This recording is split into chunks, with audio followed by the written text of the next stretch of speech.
যে চুল আপনি ছিঁড়তে পারবেন না সে চুল ধরে দয়া করে টানাটানি করবেন না, এতে সময় আপনারই নষ্ট। সাইমনের জন্য যে শেরপুর থেকে কাজ করছে আজকাল তো তুই চল সাইমন কই সাইমনের জন্য আত্মুট না কেন সাইমনের জন্য আত্মুট না কেন আমি তোমার বলি আমি না করছি সাইমনের জন্য কোনো কন্টেন্ট আছে কথা বলো কেন এই না তোমার এই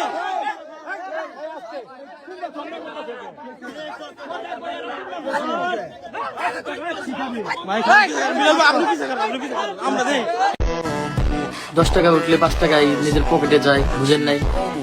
মারামারি তো লাগবেই, স্বাভাবিক এটা। অনুপ্রেরণার আরেক নাম থটস অফ লেউটার ভাই। ভাই এখন মানুষের সাহায্যের নামে ফান্ডের টাকা তুই লেখায়, এই ফান্ডের টাকার জন্য ভাই আবার মারামারিও করতে যায়। সব দেখে বুঝতে পারলাম ভাই আসলে একটু হালকা খায়। এখানে 15-20 জেলার কন্টেন্ট ক্রিয়েটর আছে। আগামী 3 ঘন্টার মধ্যে হয়তো রাখবো, নাহলে বিদায় দিব। শেরপুরবাসী, শেরপুর সদর নাসার বিরুদ্ধে কি করে আমি এটা দেখবো।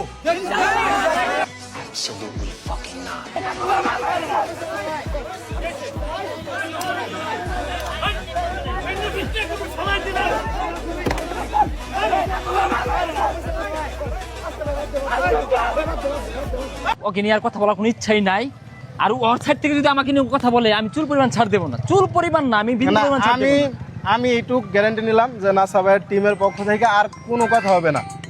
এর বাইরে যায় যদি ওই সাইড থেকে আগে কোনো ভিডিও আসে তাহলে আমি রিয়াদ কাউরে সাইরা কথা বলবো না। আর আমি অনলাইনে আইসা কুত্তার মতো খেউ করবো না। আমার বাড়ি নকলা, আমার বাসা শেরপুর জেলা, আমার বাসা হইতেছে নকলা উপজেলার নকলাতে। এরপর এই ঘটনা নিয়ে যারা ভিডিও করবে আমি তাদের পার্সোনালি দেখব, নকলা বাজারে দেখব, লাগলে তার গ্রামে যায় দেখে আসবো, একদম ভালোভাবে বলে দিলাম। আর আগে যদি এই টিমের কেউ কথা বলে আমি আপনাদেরও দেখবো, এটুক বলে দিলাম। ঠিক আছে, সমস্যা নেই। কারণ কথা বলবেন আমার সাথে মজা করবেন, যে মজা বুঝে তার সাথে মজা করবেন, যে মজা বুঝে না তার সাথে মজা করবেন না। কোনো সমস্যা নেই, আমি জমি বিক্রি করবো, নাসা শোরুম বিক্রি করবো, নাসা ভাই আর আমি মিলে ইতিহাস করবো। আমি তোমার বলি আমি না করছি সাইমনের জন্য কোনো কন্টেন্ট আছে?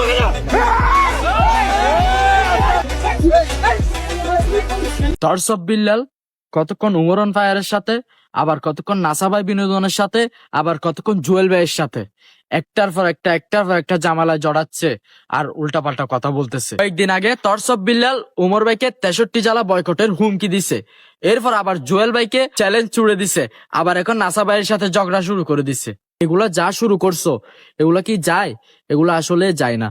তুমি এইসব থেকে বিরত থাকো, তুমি তোমার মতো কাজ করো, অন্য কন্টেন্ট ক্রিয়েটররা অন্য কন্টেন্ট ক্রিয়েটরের মতো কাজ করো।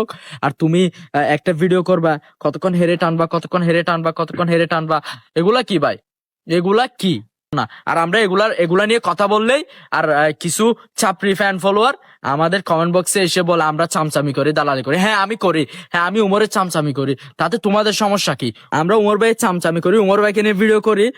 উমর ভাই অন্তত আমাদেরকে এটা শিখায় নাই যে মানুষের কমেন্ট বক্সে গিয়ে গালি দিতে হবে, যে মানুষকে ছোট করে কথা বলতে হবে, মানুষের সাথে ঝগড়া করতে হবে। কিন্তু টর্চ অফ বিল্লাল নিজের ভিডিওর মাধ্যমে ভাই মানুষকে কি শিখাচ্ছে। আর তাদের ফ্যান ফলোয়ার গুলার অবস্থা দেখলে বোঝা যায়, কমেন্ট বক্সে ঢুকলে বোঝা যায়, তারা তাদের বংশের পরিচয় দিয়ে চলে যায় কমেন্ট বক্সে। যে বিল্লাল ভাই তুমি কিছুদিন পর একটা শুরু করো, এইসব বন্ধ করো, নিজের কাজ নিজে চালিয়ে যাও। এসব সহ্যের সীমা পার হয়ে যাচ্ছে ভাই, পুরো একটা জেনারেশন নষ্ট করে দিচ্ছেন ভাই আপনি। দেখ